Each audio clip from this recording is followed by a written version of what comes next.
And we're back with more Gabo, here to talk about One of These Days by Gabriel García Márquez. Have you ever had one of those days, these days, the days? I haven't had these types of days where the mayor knocks on my door demanding services and I have to pull out a revolver. No, that's not a normal day for me. Nothing ever happens good at the dentist, though. We can agree on that. Well, considering my wife works for one, I'm going to have to plead the fifth on that one. Oops. So what do we have with this setup? Gabo, right? The name's synonymous with magical realism, but with this story, I don't think we really get that, right? We get straight Southern Latin lifestyle. Tell me about how you read this opening situation. It's definitely grounded in reality. It's rooted in realism. And that was at first a surprise, because of, having so much, magicalism before. But I definitely felt that small town country vibe. Everybody knows everybody. Nobody locks their doors. And that when you say something to that degree to the mayor, that maybe it could be in jest, because a lot of times, you joke around when you're such a small town because literally everybody knows everybody. I lived that in my life, but sometimes you go too far. And I think that's what happens here is he's like, oh, he's serious. And you kind of have to know when to switch gears very, very quickly. And we see, kind of the events play out from that point on. Do you think this is how the mayor rolls? Like, do you think this is unique for the mayor to go to the dentist office and to expect to be turned down?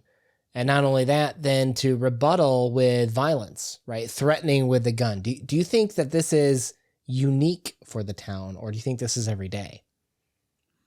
I think it's the same damn thing. It's just one of these days, right? Wait, to quote the story, that's what the mayor says. I think that this has become his norm, perhaps. And that's maybe the crux of the whole story is the idea of power, right? What does one's power over another allow them to do? And what does one's power over another entice them to do? And that's what I think has happened to the mayor is he's enticed to do this because he knows he can get away with it now over and over all these years of belittling people and, pushing them around. He's a bully, right? He's a bully. He knows he can get away with it. That power has corrupted him. Mm-hmm. Right. Like he's done something to these 20 men, right? Like when the dentist says like, now you'll pay for our 20 dead men. And basically I got the impression that he was like, hey, this is going to take anesthesia because of the abscess. And then I don't know if I misread this, but there was no local anesthesia and there's description of the pain. I'm pretty sure he's like, yeah, you ain't getting it. I'm going to make you feel suffering to the same way that you've made others suffer. That's how I read the situation, that maybe the dentist can't do the ultimate evil of killing the mayor, I guess. I mean, he had the revolver there in case he needed the gunfight, but this was his way of exacting revenge upon someone who's perhaps caused a lot of suffering in the town. Yeah, exactly. So is this irony, I guess, where the mayor has caused death in the town and now the dentist is exacting his revenge in a minute way, but he is causing pain and suffering in turn.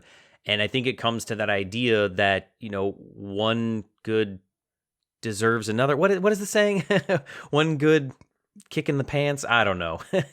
But I think that the dentist is trying to enact revenge in his own way. And I think that he realizes that in the end, that he is just as bad as the mayor, maybe not on the same scale, but that's a matter of perspective.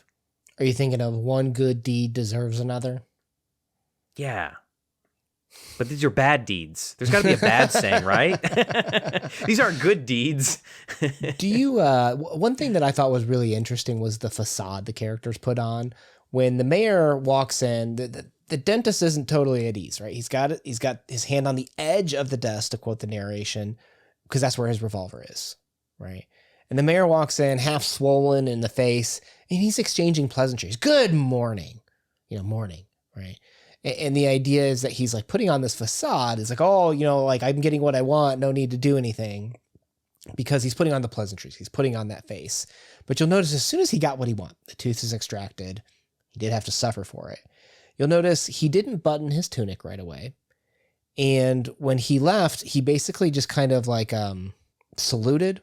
You know what I mean? Like he didn't go out of his way to really exchange pleasantries like when he first came in. So it's almost like now that he's gotten what he's want, the pleasantries are put aside. Now you get the real him. He's gruff. He's like, I'm out of here. You know, oh, do I send the bill to you or the town? It's the same thing, right? Like I almost think there's like this epiphany that we experience as a reader of, oh, once someone gets what they want and they're done with you, you're discarded. You're no longer treated or put up in either at gunpoint or with pleasantries to get what they needed. It's like you get to see the real him after this. I like that. Yeah. I kind of thought of this as way, again, back to kind of the power analysis is once the mayor has what he wants, we start to see that there's this divide between the two men. And I'm not sure if we think of the mayor saluting, he is the political military power, and the mayor is against the dentist's social power, per se. And I mean, they call out many times of like the cobwebs and the dustiness and, you know, the how cheap the office seems to be.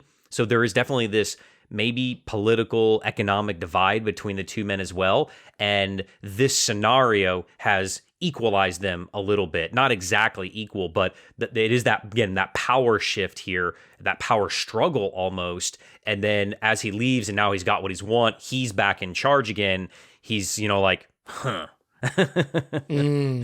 Okay, so that's kind of interesting because so I think we agree the mayor's power is violence and corruption, lording intimidation over others, right? And the dentist's power is actually that of, you know, he's not like an all good guy per se, right? Because he's got the revolver. He seemed rather unaffected by the violence and corruption.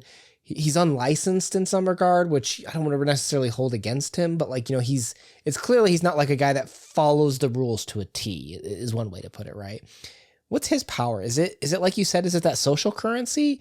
Is it the idea that he's creating good in the community, even if he is not licensed, even if he is, you know, doing what he can in the situation? Again, we don't know the corruption behind the scenes, but like at least he's creating this positive influence in some way. And maybe that's his power, is the way that he can positively influence the community around him. Yeah, he alleviates pain. When most people go to the dentist, regularly cleanings, of course, but in this situation, which a lot of us have experienced, you have a toothache or there's something wrong, it's agonizing. I mean, there's almost no pain like tooth pain, and you're going to the dentist and he is alleviating that. He's a healer, and that's got to be some type of power over these people. People come to him for help, and, you know, maybe he gets a high on that, but now he gets to use his healing in a convoluted, warped way. It's corrupted because of this corrupt man. And I think that's what it shows, that power in one person can corrupt them, but then the mayor can also corrupt others because of his power. So it's something we have to be cognizant of. Yeah, it's we've had that talk before about if you have a bad barrel of vinegar, can you have a good cucumber come out? Or does it all come out as pickles, right? And in the way that we can influence and perhaps corrupt each other's, I mean, that can be a hard thing to escape, right?